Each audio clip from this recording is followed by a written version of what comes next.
ba? Lagyan natin ng tanglad. Ayan, yun yung ating may tanglad tayo dito na sariling tanim. May talong, okra at kamatis. May ating ibang. Tapos ayan na po yung ating manok na minamarinate ko na siya ng tuyo. Tapos may kalamunggay.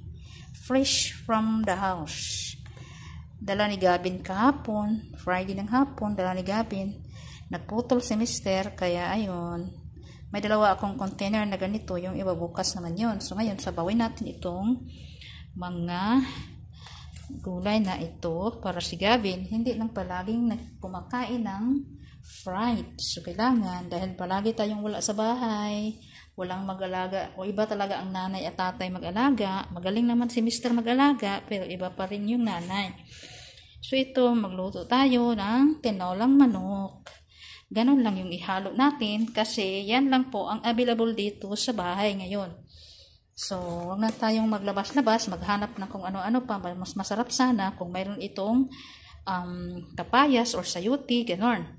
Tapos nakaluto na din ako dito ng rice. White rice po ang kakainin namin ni Gavin every Saturday and Sunday kasi nandito siya. Pero pag ako lang dito mga maring, magluto lang ako ng brown rice. Tapos gulay lang ako palagi. Dahil kailangan nating mag-ingat sa ating health.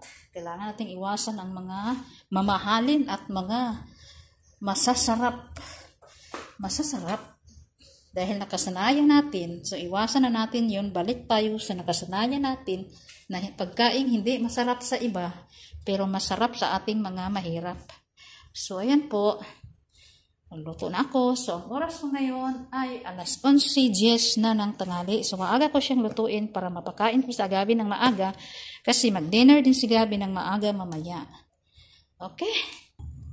So, ayan ang mga maring, nilagyan ko, magluto na tayo, nilagyan ko siya ng konting mantika para ilunod na natin yung ating namas. Sabay-sabay na sila lahat. Ganun lang mga maring. Simple lang po. Masama po ang pakiramdam ng lulo natin. Ng ating lulo. Masama ang pakiramdam. Minamassage ko siya buong katawan. Kasi masakit ba yung mga joint niya. Mahirapan siyang maglakad. Tapos sinisipon siya mga maring. Matagal kasi siya maglabas sa CR, kaya yun. Nag-worried ako ng sobra. Kanina minamassage ko siya. Ngayon naman tumuturo yung sipon niya. Buong katawan minamassage ko kanina. Kawawa Parang sarili ko na itong sariling ama ko na ito Ayun mga maring, nilagay na natin yung ating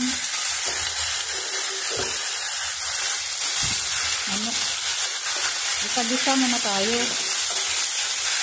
para malinamnam.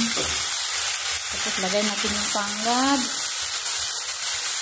kamatis, lahat na yung mamaya na yung tubig. Yan.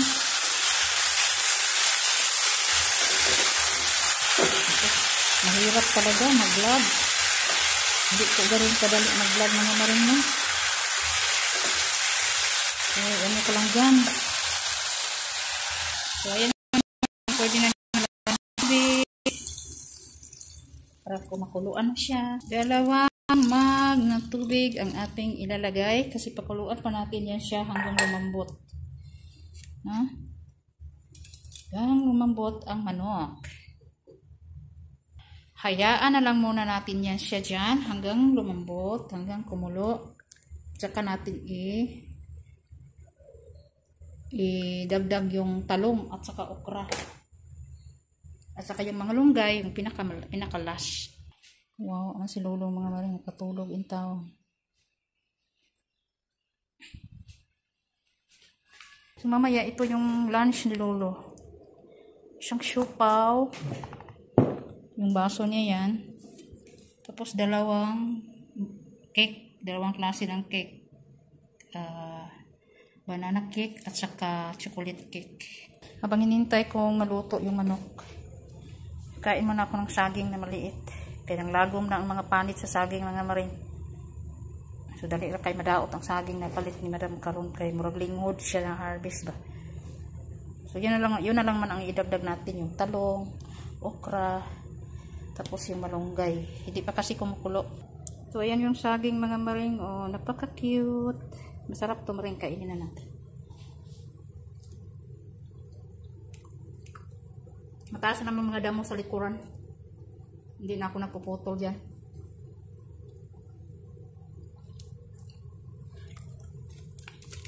Masarap na saging. Hindi masyadong matamis, sakto-sakto lang. Ayan, kumukulo na siya mga maring, pero hindi pa muna natin ilagdag. More minutes pa para lumambot talaga yung chicken. Mas masarap sana yung chicken na Bisaya ba? Bisayang manok. Namimiss ko na yung kumain ng ganun. Ito kasi mga broiler ito eh. Mga manok na puti. Or mga brown ang balahibo. Ganun dito pag mga binta sa mga supermarket. Ganun ang mga klase ng manok. Nabango na siya mga maring. So wala tayong gagamiting chicken cubes kasi wala po akong chicken cubes. So asin lang at saka kunting bitsin. Bihira lang naman din ako magamit ng bitsin mga maring dito lang sa work ba. Kasi lagi kong makalimutan magbili ng Knorr cubes, ganyan. Mahiya naman ako. Alam niyo naman ako, mahiya ako mag-demand sa aking boss na ganito, ganyan. Ayaw ko ng ganun kasi kahit ako sa akin sarili, ayaw ko yung ginaganan ako utos-utusan pag ako ang boss. Siyempre kung anong binili niya, yun lang yung aking pagtiyagaan.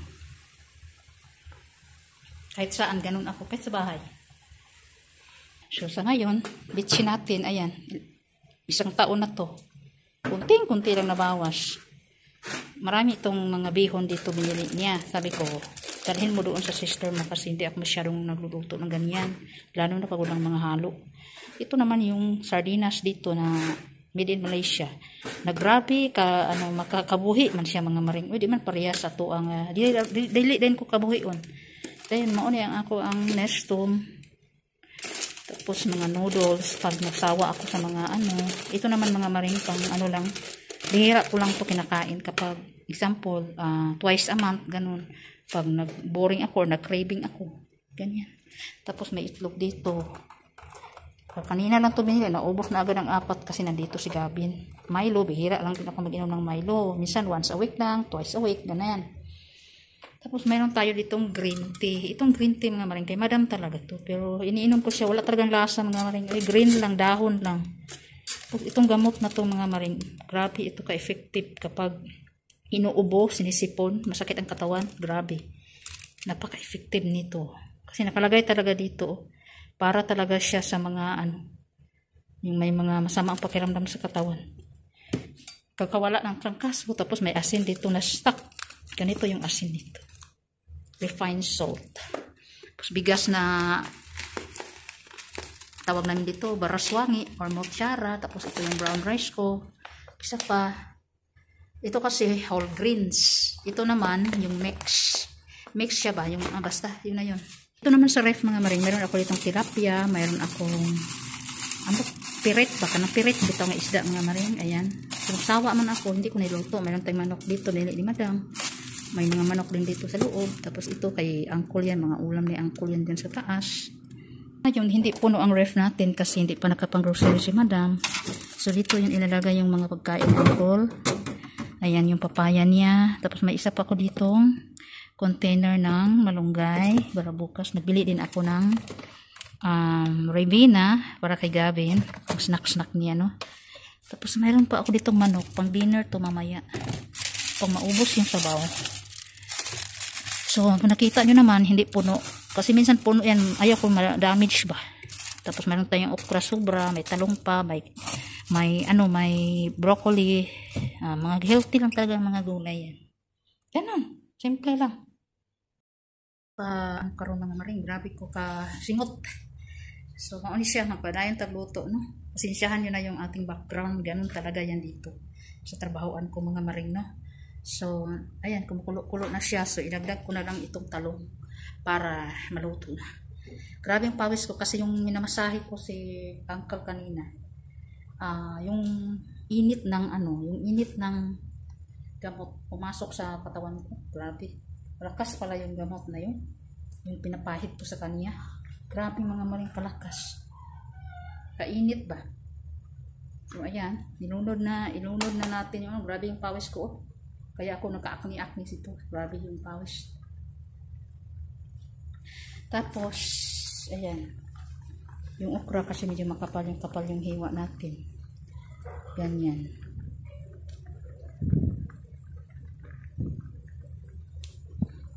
Mabilis lang naman magluto ng mga maring. Mga ulam-ulam sa atin. Simple na ulam sa probinsya, yung pambilisan. Yung okra. Malunod na nato na dayon mga maring, kaya arang dili malata. Tapos last na yung malunggay, mamaya. Ayan mga maring, ayan. Nakatulog talaga si Lolo mga maring. Kawawa man si Lolo Grabe yung pawis ko mga maring. Nahanap ko yung towel ko. Si Gabin naman, dito lang Andiyan si Gabin. Diyan lang siya buong araw, walang ibang ginagawa. Ganyan lang siya dyan. Kawawa talaga to si Lolo Na. Hanggang bukas pa yan siya dito sa akin.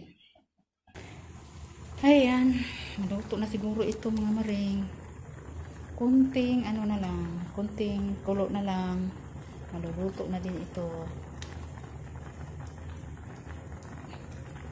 Luto na yung manok.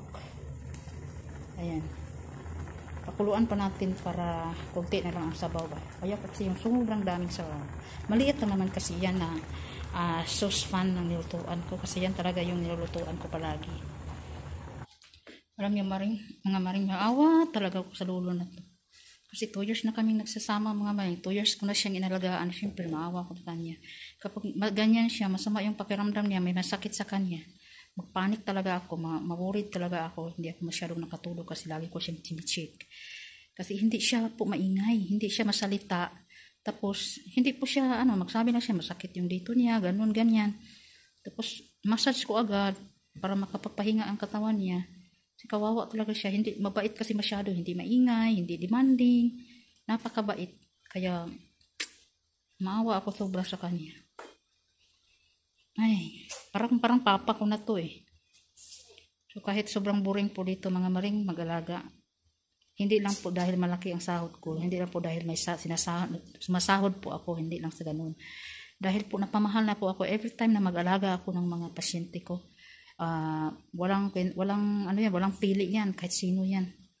Pwera lang sa mga masasamang ugali ba. Yung mga masasamang ugali. Maano talaga ako doon.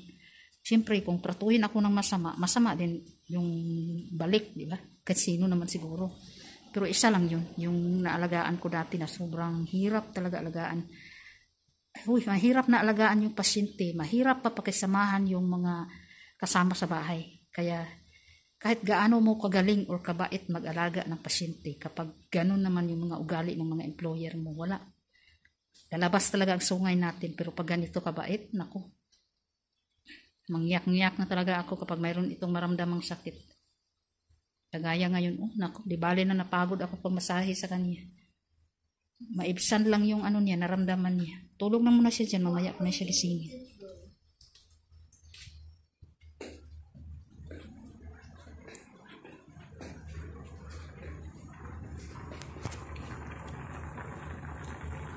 So, ngayon mga maring, ayan. Ano ba nangyari sa camera ko? Hindi ko tuloy na control na maayos. Tapos na po tayong magluluto mga maring. Kasi itong malunggay, madali lang naman ito. Ano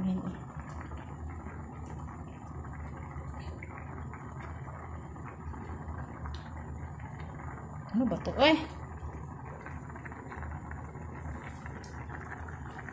So, ilunod na ito ang malunggay. Hinaan natin ang apoy. Kaya malakas masyado. Yan na yung malunggay mga maring. Lami na kaya ni Ron. Higop og sabaw. Init raba ang panahon. Timing ko. Galuto ko ani. Ay, kung na mga insik-insik lagi kang may ani mga maring. Maluto. Sige apit. So hanggang dito na lang muna yung ating vlog mga maring. Kakain kami mamaya pa.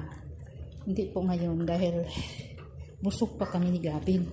Niluto ko lang siya agad-agad para mamaya hindi na ako mabisi. So, nandito na lang hanggang sa susunod na kabanata ng kwento nating buhay natin dito sa Malaysia, dito sa Sabah, Kota Kinabalu. Ayan, kunti na lang ang sabaw. So, okay lang yan kaysa magbaha sa sabaw. Diba? Masustansya ang ating ulam ngayon.